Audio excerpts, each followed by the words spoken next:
नमस्कार, स्वागत है आपका। मैं हूं आपके साथ सपना दीपक मतेशिया। बुलेटिन का आगाज करेंगे। महाकुंभ मेला 2025 में आने वाले श्रद्धालुओं की सुगम, सुरक्षित एवं सुविधाजनक यात्रा के लिए योगी सरकार कटिबद्ध है। सरकार के इस प्रयास को सार्थक बनाने के लिए तमाम प्रयास किए जा रहे हैं, जिसमें सरकारी परिवहन के साथ साथ निजी परिवहन सेवा प्रदाता भी पूरी तरह सहयोग कर रहा है।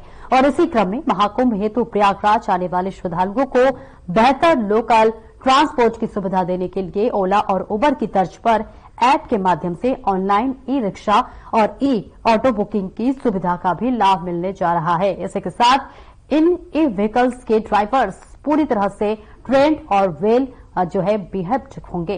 तो वही आपको बता दें कि इसमें पिंक टैक्सी की भी सुविधा प्राप्त होगी, जिसमें चालक महिलाएं होंगी। बता दें कि श्रद्धालुओं को मनमाना किराया वसूलने वाले रिक्शा चालकों से छुटकारा मिलेगा।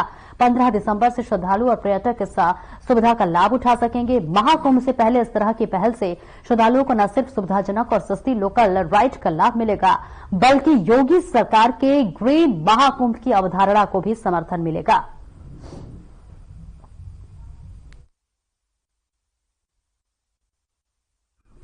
तो देखिए, प्रयागराज में एक अच्छी पहल श्रद्धालुओं के लिए देखने को मिल रही है, जहां पर आपको बता दें कि ओला उबर की तर्ज पर अब ऑनलाइन बुक किया जाएगा। मनमाना किराए से अब देखिए छुटकारा जरूर मिलेगा, जो कि आपको बताते चले कि खासतौर से जो टूरिस्ट होते हैं, जो श्रद्धालु होते हैं, जो दर्शन के लिए पहुंचते हैं, उनसे जो रिक्शा वाले या ऑटो वाले होते हैं वो मनमाने किराया वसूल करते हैं। अब इसके लिए देखिए प्रशासन शासन की अब बेहद ही अच्छी पहल सामने आई है, जहां पर अब ई रिक्शा ई ऑटो की सुविधा दी जा रही है, जहां पर जो इस तरह से मनमाना किराया इनसे वसूल किया जाता है, अब जरूर श्रद्धालुओं को इससे छुटकारा मिलेगा। श्रद्धालुओं के लिए एक अच्छी पहल बताई जा रही है, जहां पर अब प्रयागराज में श्रद्धालु दर्शन के दौरान उन्हें एक्स्ट्रा अतिरिक्त शुल्क लिया जाता था, वो अब ऑटो और ई रिक्शा चालक कोई भी नहीं ले पाएगा। तो तस्वीरें हम आपको दिखा रहे हैं प्रयागराज से, जहां पर अब कहीं न कहीं श्रद्धालुओं को बड़ी राहत मिलने जा रही है। जी हां, जहां पर अब आप ऑनलाइन ई रिक्शा या ई ऑटो बुक कर सकते हैं, जो कि आपको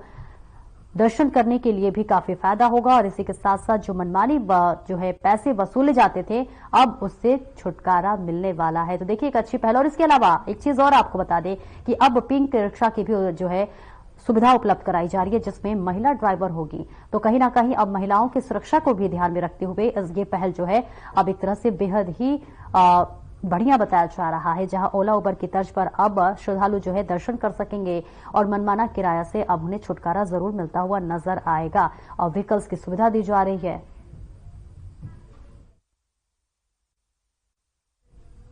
और गाजियाबाद कोर्ट में हड़ताल जारी है। बीते काफी दिनों से गाजियाबाद अधिवक्ता हड़ताल पर है। काफी दिन पहले अधिवक्ताओं से एक सेशन में कहा गया कि हड़ताल खत्म होनी चाहिए, लेकिन दूसरे सेशन में कहा गया कि अब तक उनकी मांगे पूरी न हो जाए तब तक हड़ताल जारी रहेगी। और इसी सिलसिले में जेल भरो आंदोलन का आयोजन किया गया था।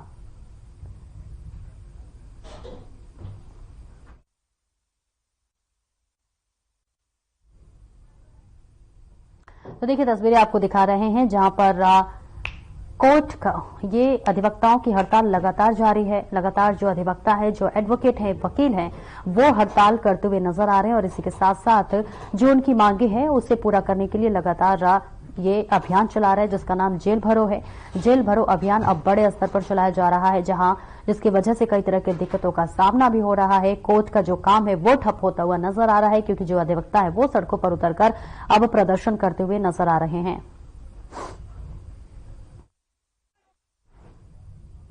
और क्रेमलिन के सहयोगी यूरी उशाकोव ने एक ब्रीफिंग में कहा है कि रूसी राष्ट्रपति व्लादिमीर पुतिन को प्रधानमंत्री नरेंद्र मोदी से भारत आने का निमंत्रण मिला है और उनकी यात्रा की तारीखें 2025 की शुरुआत में निर्धारित की जाएगी। राजनायक ने कहा कि हमारे नेताओं के बीच साल में एक बार बैठक करने का समझौता है और इस बार हमारी बारी है। उन्होंने कहा कि हमें पीएम मोदी का निमंत्रण मिला है और हम निश्चित रूप से इस पर सकारात्मक विचार करेंगे। उशाकोव ने कहा कि हम अगले साल की शुरुआत में ही अस्थायी तरीकों का पता लगा सकेंगे।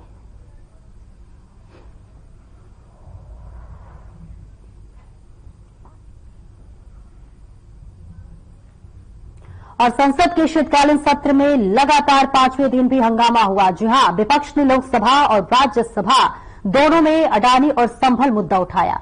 विपक्षी नेताओं ने वी वांट जस्टिस के नारे भी लगाए और वहीं सोमवार को लोकसभा में सिर्फ 14 मिनट और राज्यसभा में करीब 15 मिनट ही कार्यवाही चल सकी।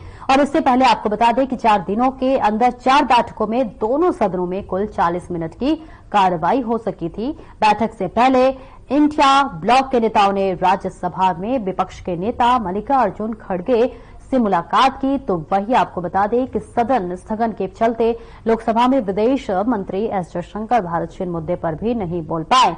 वित्त मंत्री सीतारमण में भी लोकसभा में बैंकिंग लॉ संशोधन बिल पेश नहीं कर सकी।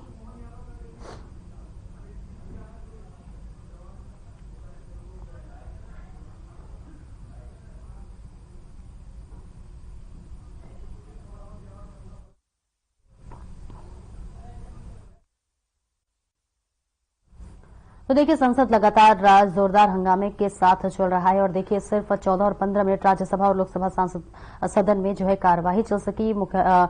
वित्त मंत्री निर्मला सीतारमण जो कि संशोधन बिल पेश करने वाली थी वो भी नहीं कर पाई और महत्वपूर्ण जो कि बिल पेश किए जाने वाले थे वो नहीं हो पाए। लगातार विपक्ष हंगामे करता हुआ नजर आया, जहां पर संभल का मुद्दा भी विपक्ष की तरफ से उठाया गया और इसी के साथ साथ अडानी का भी मुद्दा विपक्ष लगातार संसद में उठाता रहा।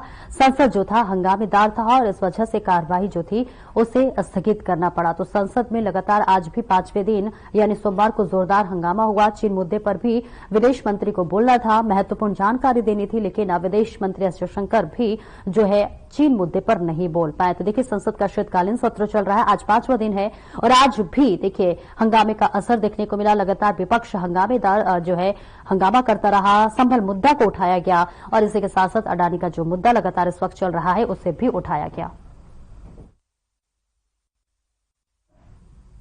और वहीं गोरखपुर में मुख्यमंत्री सामूहिक विवाह योजना के अंतर्गत 1200 जोड़ों का विवाह कार्यक्रम हुआ। कार्यक्रम जो है मुख्यमंत्री सीएम योगी ने जो है शिरकत की और नए जोड़ों का आशीर्वाद दिया। एक साथ 1209 युवक और युवतियां वैवाहिक जीवन के साथ बन करके एक नए जीवन में प्रवेश कर रहे हैं और ये हम सबका सौभाग्य है कि मुझे भी और सभी माननीय जनप्रतिनिधियों को भी इस पावन आयोजन में सहभागी बनने का अवसर प्राप्त हो रहा है। मैं इस अवसर पर मुख्यमंत्री सामूहिक विवाह योजना के साथ जुड़ने वाले इन सभी 1209 दंपतियों को, उनके परिवार के सभी सदस्यों को हृदय से बधाई देता हूं। हमारे लिए यह आयोजन इसलिए भी महत्वपूर्ण है कि यह आयोजन एक तो सामाजिक समता का प्रतीक है। 1200 जोड़े हैं, इतना सामूहिक समारोह एक मेला जैसा आयोजन है, उत्सव जैसा आयोजन है, लेकिन कोई बंधन नहीं, न जाति का बंधन है, न क्षेत्र का है, न भाषा का है, किसी भी प्रकार का मत और मजहब का बंधन भी नहीं।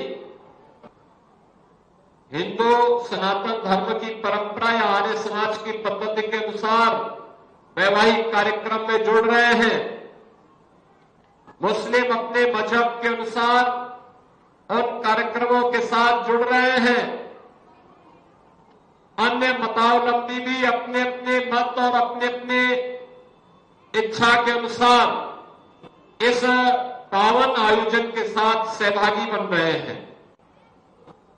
दूसरा, समाज का एक जो बहुत बड़ी विकृति है दहेज प्रथा, उस पर भी ये प्रहार है।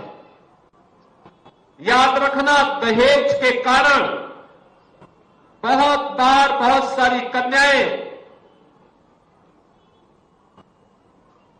वैवाहिक बंधन से नहीं जुड़ पाती है और सरकार ने इसलिए निर्णय लिया कि हम समाज की उन सभी कुरीतियों के खिलाफ लड़ेंगे, चाहे वह बाल विवाह हो, चाहे वह छुआछूत और अस्पृश्यता के खिलाफ अभियान हो, चाहे वह दहेज प्रथा हो।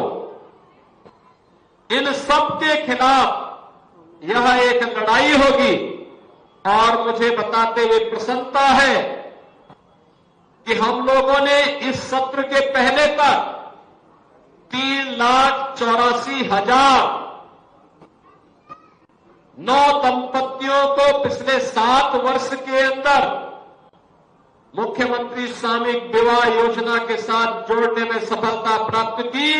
और जब ये सत्र संपन्न होगा तो ये मान करके चलिए कि यह संख्या 4 लाख की संख्या पूरी कर चुकी कि 4 लाख 9 दंपति वैवाहिक बंधन के कार्यक्रम के साथ जुड़ चुके होंगे।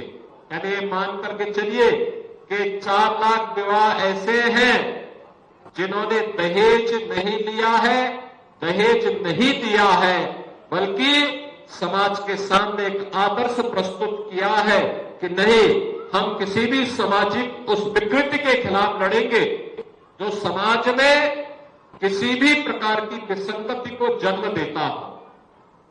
और मैं धन्यवाद दूंगा और अभिनंदन भी करूंगा इन सभी युवा दंपतियों को जिन्होंने यह साहसिक कदम उठाया कि नहीं, मुख्यमंत्री सामूहिक विवाह की योजना के साथ जुड़ेंगे। उनके मां बाप जुड़े, वे स्वयं जुड़ रहे हैं और आज एक कार्यक्रम यहां पे संपन्न हो रहा है।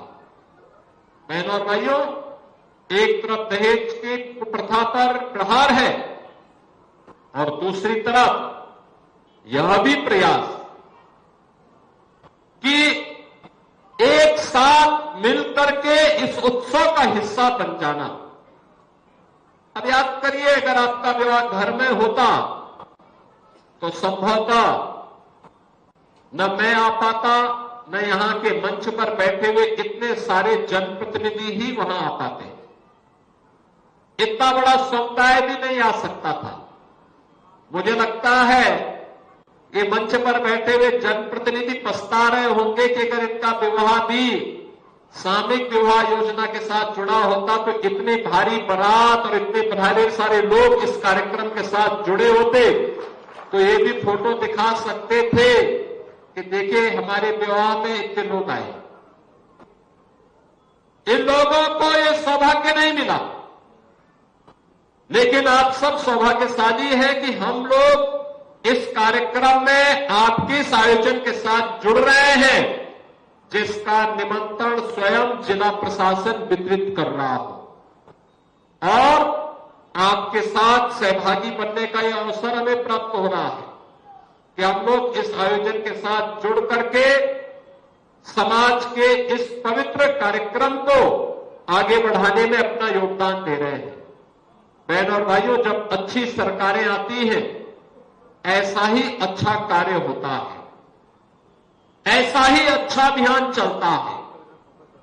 याद करिए 2014 में जब मोदी जी देश के प्रधानमंत्री बने, उन्होंने देश के अंदर अच्छे कार्यों की एक पूरी श्रृंखला खड़ी की और उसमें खासतौर पर महिलाओं के लिए बेटी बचाओ बेटी पढ़ाओ का कार्यक्रम रहा हो या फिर बेटियों को स्नातक तक की शिक्षा उपलब्ध करवाने के कार्यक्रम को प्राथमिकता के आधार पर आगे बढ़ाने का,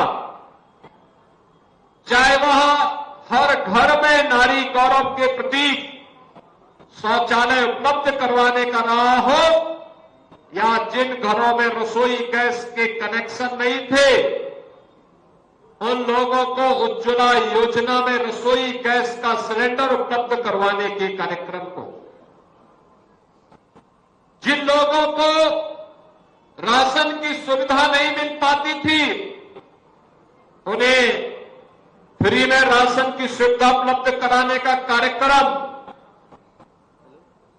या जिनके पास आवास नहीं था उन्हें आवास देने का कार्यक्रम, जो लोग उपचार बीमारी का उपचार कराने की बजाय भटकते थे उनके लिए 5 लाख रुपए का उपचार का आयुष्मान भारत की सुविधा।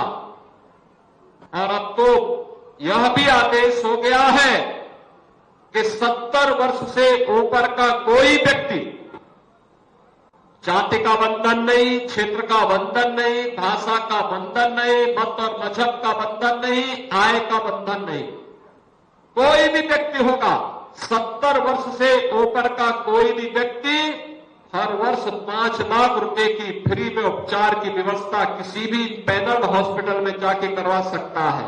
ये सुविधा हर गरीब के लिए, समाज के हर व्यक्ति के लिए उपलब्ध कराई गई है। बहनों और भाइयों, याद करिए, पहले घरों में शौचालय नहीं हुआ करते थे, गांव के रास्ते गलियां गंदी होती थी, बदनामी गांव की होती थी, नारी गर्मा पर आंच आती थी, घरों में रसोई गैस के कनेक्शन न होने के कारण कोयला में या लकड़ी में भोजन बनाना पड़ता था। उस धुएं से कितना खतरनाक जहरीला गैस निकलता था कि उस समय आंखें भी खराब होती थी और साथ साथ फेफड़े भी खराब होते थे। लेकिन आज ग्रीन एंड क्लीन एनर्जी के लिए रसोई गैस का एक सिलेंडर हर घर में है और सरकार ने यह भी तय किया है कि हर दीपावली और होली के अवसर पर एक एक भरा हुआ सिलेंडर इन परिवारों को उपलब्ध करवाएंगे। भरा हुआ सिलेंडर मिलने से उसका त्योहार और अच्छा हो सकता है।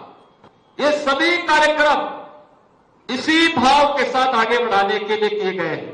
और आज मुख्यमंत्री सामूहिक विवाह का एक कार्यक्रम भी पिछले 7-7.5 वर्ष से लगातार प्रदेश के अंदर हम लोग चला रहे हैं। और मुझे प्रसन्नता है कि लोगों ने हाथों हाथ इस आयोजन को लिया। आज ही 1200 से अधिक जोड़े इस वैवाहिक बंधन के साथ जुड़ रहे हैं। याद करिए, जब इसके लिए प्रशासन ने कार्रवाई प्रारंभ की तो आवेदन आए 6,600 से अधिक, 6,600 से अधिक, और उसमें से 1200 को पहले चरण में सेलेक्ट करके आज उनके वैवाहिक बंधन के साथ वे सब जुड़ रहे हैं। मैं उन सबको बधाई देता हूं, उनके परिवार को भी अभिनंदन करता हूं, ढेर सारी बधाई देता हूं। दूसरा,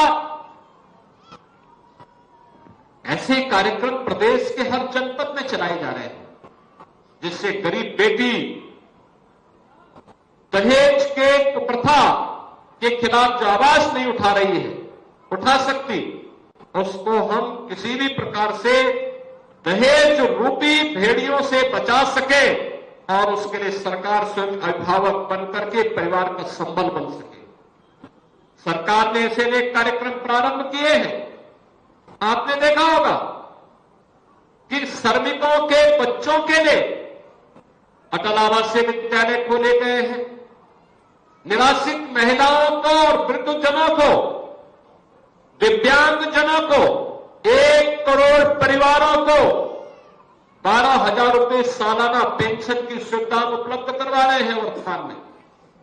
कन्या सुमंगला योजना में भी लगभग 20 लाख बेटियों के तो स्वावलंबन के लिए, जो बेटी जन्म लेने से लेकर के स्नातक तक हर बेटी के लिए 25,000 रुपए का एक पैकेज मुख्यमंत्री कन्या सुमंगला योजना के माध्यम से घोषित करते हुए उन्हें लागू किया गया है, जिसमें 20 लाख से अधिक बेटियां अब तक इस योजना का लाभ प्राप्त कर रही हैं।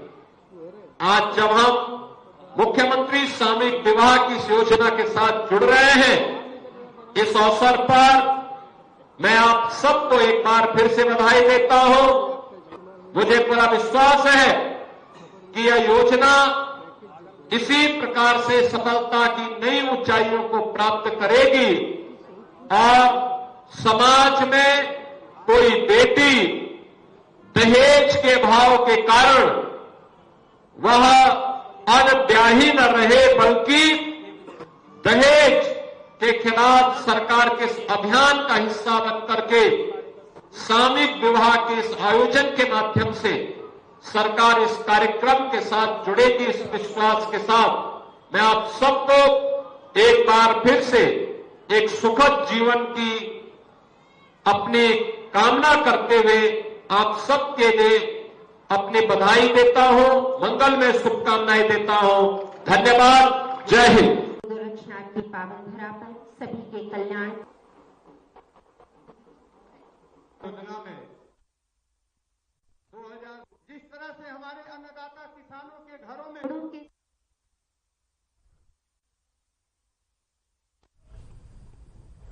और चलिए अगली खबर को रुख कर लेते हैं। अगली खबर लखनऊ से है, जहां पर बीजेपी के प्रदेश अध्यक्ष भूपेंद्र चौधरी और विनोद तावड़े की मुलाकात हुई है और इस मुलाकात के बीच आपको बताते चले बेहद कई महत्वपूर्ण मुद्दों पर चर्चा हुई है।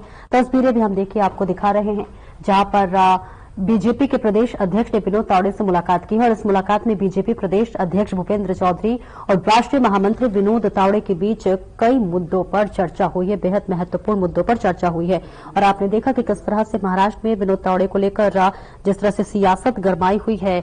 अब कहीं न कहीं जो है ये जानना दिलचस्प होगा कि आखिरकार क्या कुछ और किन मुद्दों पर दोनों के बीच चर्चा हुई है। लेकिन इस बीच तस्वीरें आपको दिखा रहे हैं लखनऊ से, जहां पर बीजेपी के प्रदेश अध्यक्ष भूपेंद्र चौधरी ने विनोद तावड़े से मुलाकात की है। इसी के साथ साथ आपको बताते चले कि लगातार जो जनता है वो विनोद तावड़े और इसी के साथ साथ विपक्ष भी विनोद तावड़े को घेरने में लगी हुई थी और अब इन दोनों के बीच ही महत्वपूर्ण मुद्दों पर चर्चा हुई है।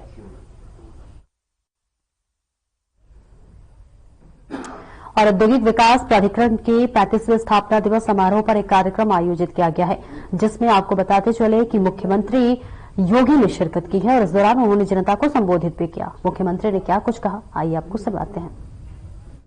पूर्वी उत्तर प्रदेश के विकास का एक प्रमुख स्तंभ बनकर के उठा। आज जब 35वें स्थापना दिवस का कार्यक्रम यहां पर संपन्न हो रहा है, मैं इस अवसर पर यहां के सभी उद्यमियों को, गीडा के सभी अधिकारियों को, यहां पर कार्यरत सभी कार्मिकों को और जो लोग गीडा के विकास की इस यात्रा के साथ जुड़े हुए हैं उन सबका हृदय से अभिनंदन करते हुए उन्हें बधाई देता हूं।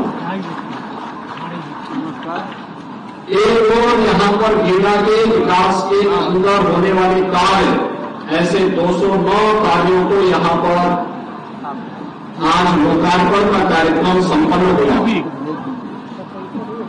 उद्योग लगाने के लिए